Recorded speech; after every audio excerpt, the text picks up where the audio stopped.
Welcome to Scream Therapy. I'm your host, Jason Schreurs. In October of 2018, I found myself in the hospital, sitting across from a psychiatrist who was telling me I had bipolar. I was sent home with a bunch of medication and laid on the couch for a week.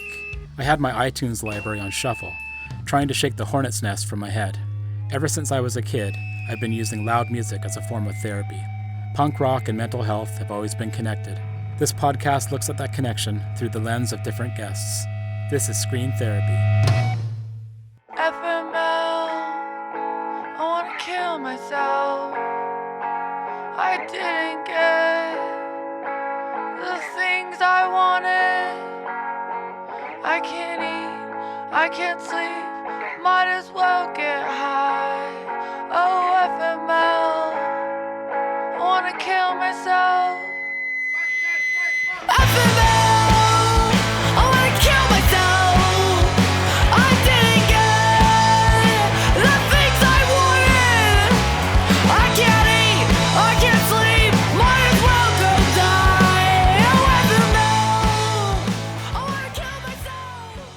Suicidal ideation is one of the scariest symptoms of mental health conditions, such as bipolar and depression. Dani Miller of New York punk band Surfbort lives with bipolar and has battled with suicidal thoughts since she was a teen. Her heavy drug use led to manic episodes, and the eventual crash of depression, which increased her distorted thinking that she wanted to end her life. Dani found that her suicidal thoughts lessened when she was able to stop the cycle of abusing drugs and alcohol. She has lost many people in her life to suicide, and she knows firsthand that we can only go so far to help people who want to die. We support, we listen, we love, we share the tools that have worked for us to keep living on this earth. If you're feeling suicidal, like Dani and I and so many more people we know have, please Google Suicide Hotline and call it. I can't eat, I can't sleep, might as well get high. I was hoping we would be friends today. Walk around the park and have something to say. I was hoping we would be friends. Walk around the park.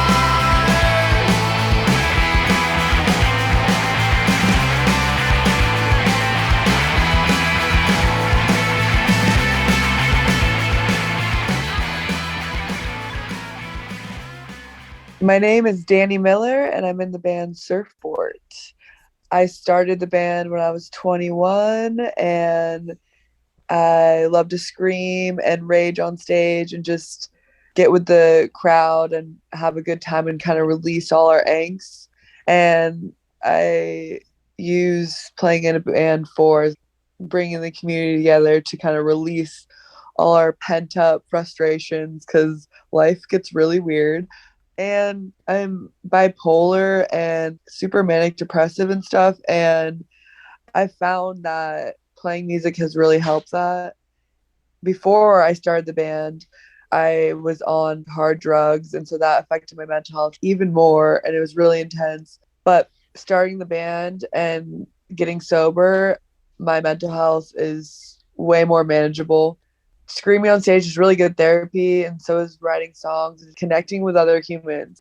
My natural state wants to just stay in my room and like not talk to anyone and be a hater, but I'm like, oh wait, I booked this show and now I can go connect with people and be a human and connect that sometimes life sucks.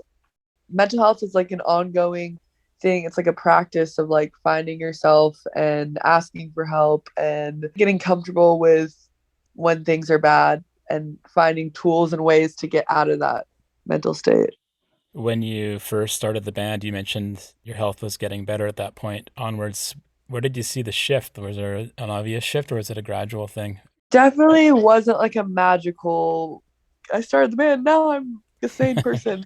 But it just kind of gave me an outlet. I think before the band, I felt way more alone. I was in my room screaming like, oh, no one feels this way.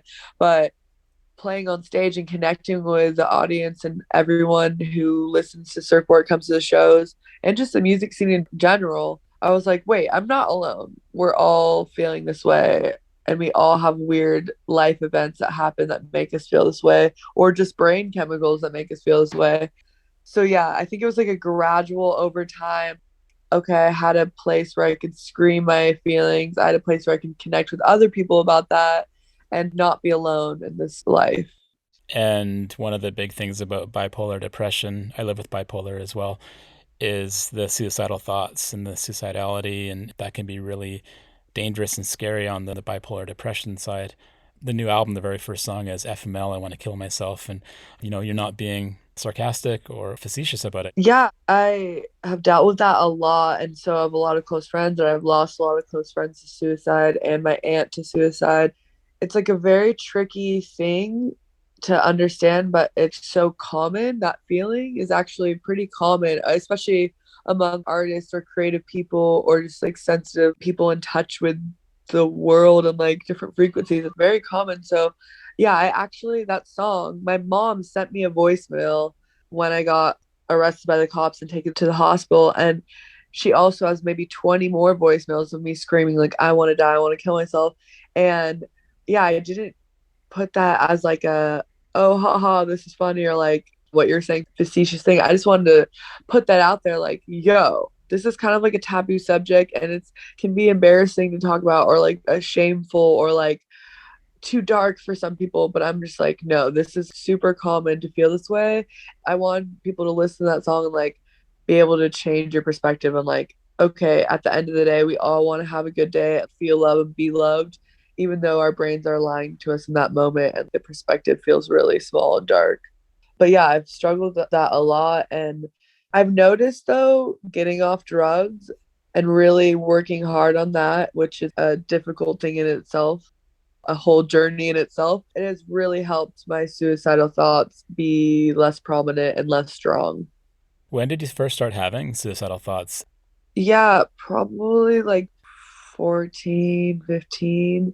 And yeah, I was diagnosed maybe a couple years after, like 16, 17. I don't know. My mom took me to the doctor and was like, my problem child, what is going on?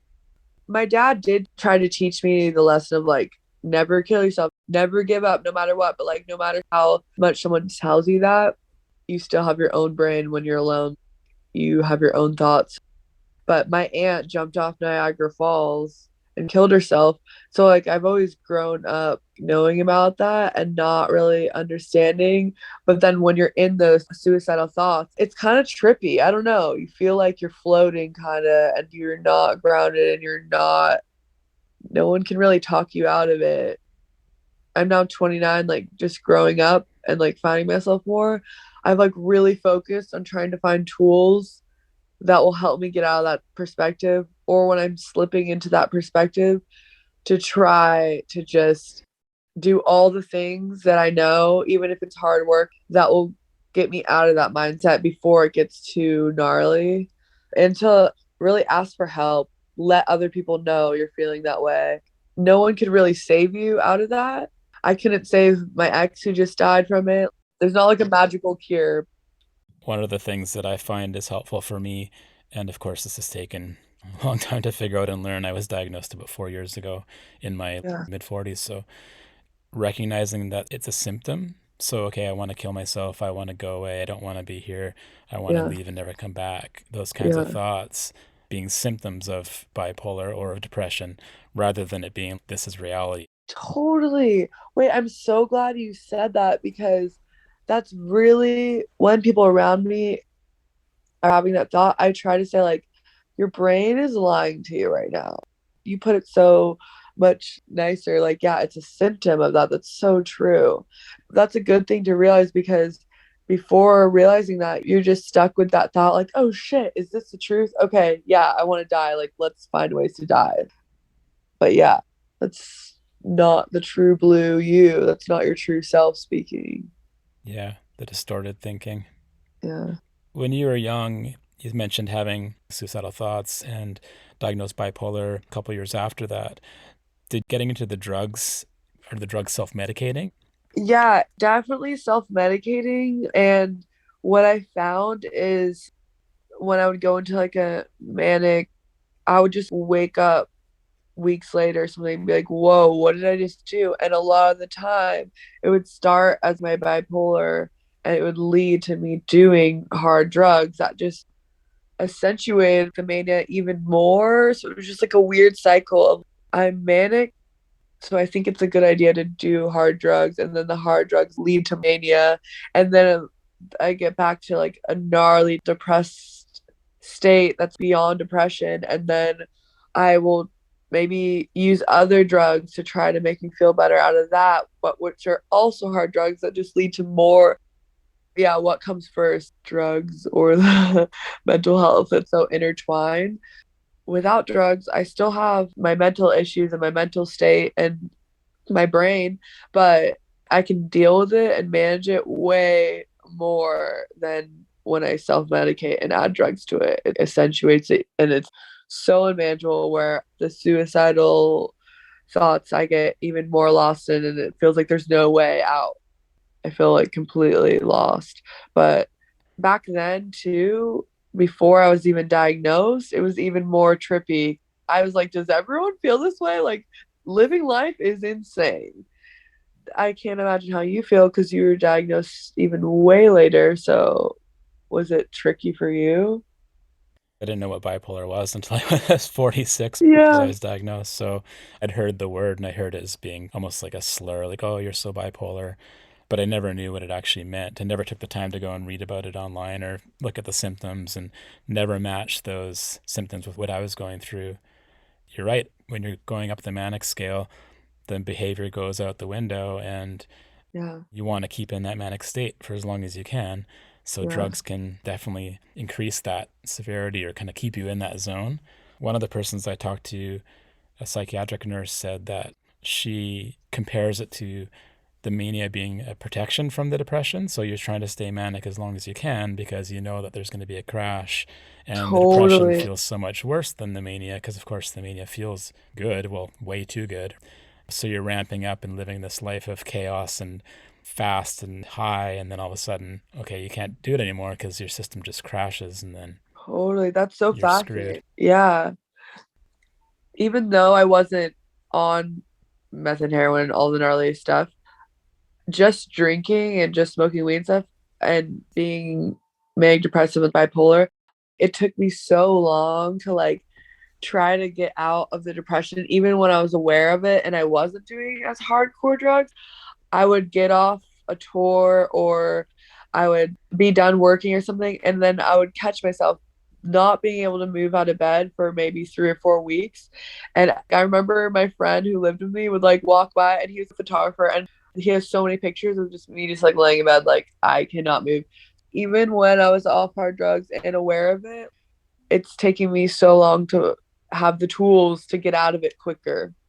And what are some of those tools? Well, I realize diet is huge for me. Eating healthy, but also like eating comfort food and like a balance. If I feel so shitty, okay, go get in and out. Treat yourself to something to like try to help, but also don't get stuck in only eating it in and out because it really affects depression. Eat healthy, eat salads and smoothies without you doing crazy work. Just what you put in your body like helps. Finding a balance, treating yourself to like chocolate sundaes and eating salads, Together. working out. Oh, my puppies really help. My puppies have been a crazy mental health changer because they're like, hey mom, take us outside, and I'm like, oh, go on a walk? I would not do that. I would want to be depressed in bed. Working out is huge. It's so annoying because I don't want to work out, but doing yoga, running, or just walking around the block is huge. If I'm still in a depressive state, it like lessens it in little ways. And just talking, calling everyone. I just call everyone, call my friends, call my grandma, call my mom, and just talk, because when you're left alone with your own evil thoughts, it gets worse and worse. And most of the time, my friends are like, my world sucks too. And then when I listen to them, I'm like, oh, okay, we're all in this. My weird shit is not that bad. Um, and yeah, just so many things, all that combined, it's not going to cure your mental problems, but it just really helps.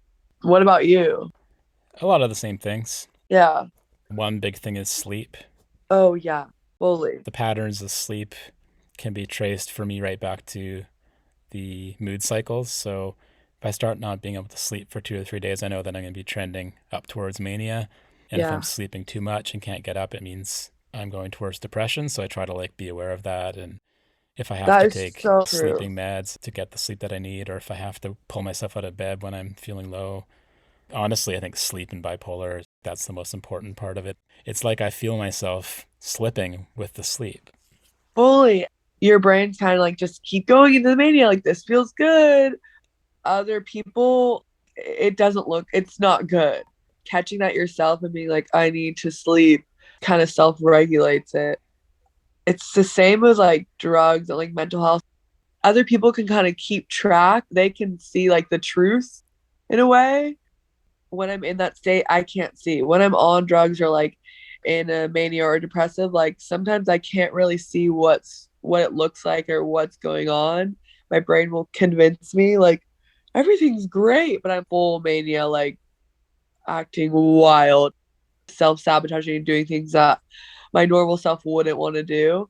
And it was really funny. I was just on the phone with my mom, and our bank accounts are not connected, but she can view mine. She doesn't add any money to it. I wish I was a trust fund kid or something, but tells me like, hey, you have no money or something. She kind of monitors it in a way. But that's from when I was younger, when I was like 18, 19, 20. That's why it's connected, because I would just spend all my money in my manic state, and she would be like, whoa, this is fucked. Now you have no money and you're fucked. Because I don't come from money, but like she'd be like, you need money to like pay rent. Where did you just spend all your rent money on? But anyways, I was on the phone with her a couple days ago, and she was like, hey Dan, what's that thing called again? Like mania. I just wanted to make sure you're not going to that state because I saw you drop a couple $100s on makeup when you're on tour. And I was like, Mom, it's okay. My makeup bag actually got stolen and I need it for my performance. So I had to just replace all my makeup. But she was like checking it still from those years from before when it shit was just like off the wall. And I'm like, oh, my poor mom. And also just like, wow, she cares a lot and she knows the signs of my mania. Yeah, having people that can spot that and support you is super important. Totally. It's so true about the fact that when you're in it, you don't really see yourself. And I think that's very common for all kinds of mental health conditions is when you're displaying those symptoms and you just can't find that self-control or that grounding of yourself.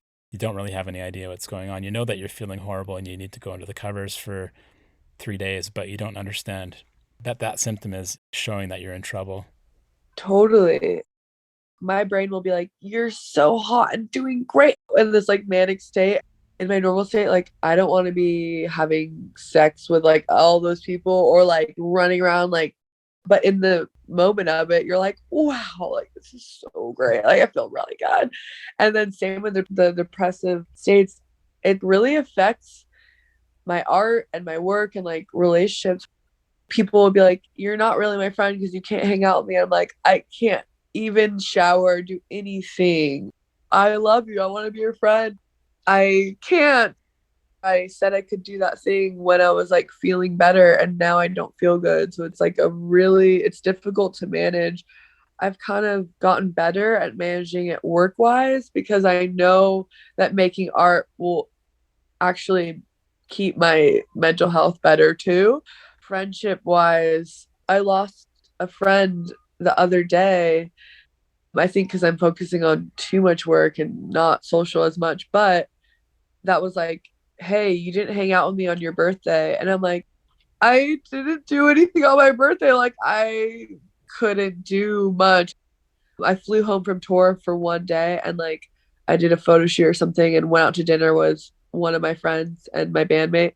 Even just doing my art that much, so much life force and energy.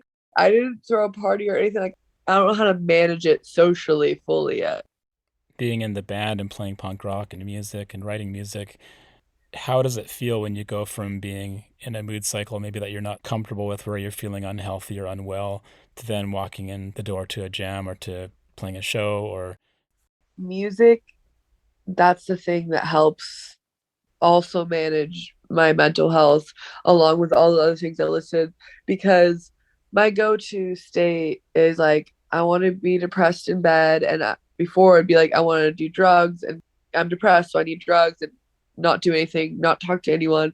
Music is so good for just shaking me out of that. And when I show up to a show, I don't want to go on stage. I'm like deadly afraid. I do not feel good mentally most of the time. But when I get up there, that all drops away. And it's not even about me. I'm not like, I'm the star. I'm just like, oh my gosh, me and everyone here, we get to just release all this and let all this go and just have fun, freak out, meet new people. And I don't know, I think that's so powerful because, especially in today's world of like staying at home on the internet world, there's not a lot of places or situations where you can connect with people and let it all go at the same time. And I think that's like really good for mental health. And same with creating. When I get those feelings and words out and put it into a song, it feels so good. And I know that other people feeling those same things will feel good listening to it. Like, oh, I feel that way too. For example, today I got like a horrible review in a magazine. They said I was like a poser, said all this shit that I like sucked and then my music sucks, all this shit. And I kind of was like, I don't really care if a review says it sucks. I'm doing it for a different thing. I'm making the art the only art I know how to make and speaking my truth, and whoever resonates, we're rocking out. I'm not really trying to be like number one of the world or like the best musician. Like, I'm not a really good musician. I like just singing, screaming, and like raging. It's definitely just like a practice that once I started, oh, this is it.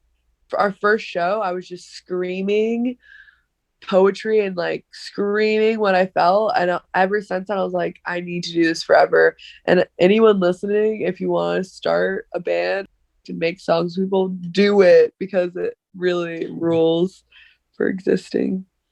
How did it feel putting some of that really personal stuff out there to people that are listening to the music? It's very vulnerable and very freaky. I don't know, but the people who get it, and that's all I care about. If you don't get it, it's like there's so much other music to listen to and things to be into. But those who get it, it's like found family. We're all just like, fuck yeah, and dancing and raging together. And another thing that I kind of realized, life still goes on and there's still really good things that we all deserve. Like we deserve love and all our some of our dreams, not all of them, but like we deserve good things to happen and like to have a full life and good shit. And when your brain's telling you otherwise, you think you don't deserve any of that. And like music can help make your dreams come true and make your mental health get to a level of like, okay, we're going to be okay. We deserve love and good things.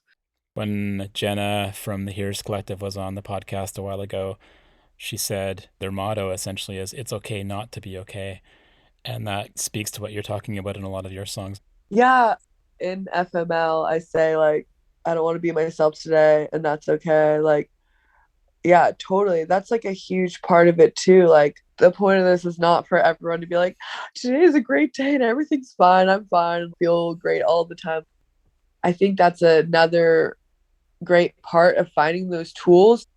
It doesn't even have to make you fully feel better and like, oh, you're cured. But basically, just so you don't get into situations where you're self harming, self sabotaging fully, or killing yourself. My main go to, if I'm not doing working out, not eating well, not doing any of that, when I'm just stuck in a mental health rut crisis mode, okay, I'm not going to self harm. I'm not going to do hard drugs. I'm not going to do all those things. What can I do? And that's just lay in bed, order takeout, and put on cartoons, strapping myself down in bed. Like, do not leave. You need to just take a deep breath. And it's okay to feel this gnarly, but you need to just be still, eat takeout, and watch cartoons. And your mental health will improve. You don't know how. My dad told me this. It could be a couple minutes, it can be a couple hours, it can be a couple months, it can be years. You don't know when the mental switch is going to happen or when you're going to start coming out of this depressive episode, but you need to just hold on tight because it will change and it will get better. There'll be like better days. Yeah, a lot of the people in the support group that I facilitate talk about being so deep in it and basically what is there to live for, feeling hopeless. And one of the things that folks who are in a better place in the group will tell them is, for me, it always passes. It might take, like you said, days, months, years, but it does pass. And I used to want to punch people when they told me that, because when I was feeling awful, I didn't believe that it would pass. Being in that hopeless state for so many years and finding ways to help when I'm in that state. So I know that there's better days. But yeah, I know what you're talking about. It hits, I'm like trying not to cry. But it hits so close to home because my ex just killed himself. I was talking to him, and sometimes you cannot see the better day. Like, and that's just how it works. That's just how our brains work. Like, you can't get out of that perspective. And you can practice all the things we talked about to just try to help your mental state. But yeah, it's like really tough. There's not like a full answer to it or like a magical solution. And you've got punk rock to help you stay positive. Yeah. Well, it's funny because my friend killed himself and it was the week I had to go on US tour for like a month. And so I was like completely wrecked. But I was okay, I'm gonna go on this tour. And I went on the tour and yeah, playing music and connecting with people and telling everyone how I was feeling. Life goes on. If you're here and living, life keeps moving no matter what. Things will be so good one day. Can't wait for the holiday. Happiness is on its way, alright. We can see the world someday. Everything will be okay. Happiness is on its way, alright.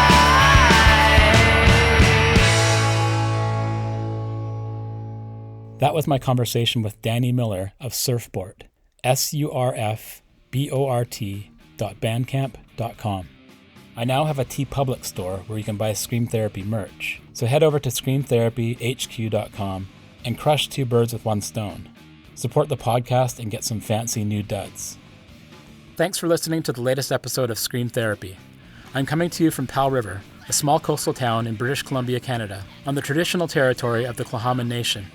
Doing this podcast and talking to other folks living with mental health challenges has been a huge part of my journey. It means the world to me that you're out there listening. You can sign up for my newsletter and find more episodes at screamtherapyhq.com. That's screamtherapyhq.com. I'm looking forward to hearing from you.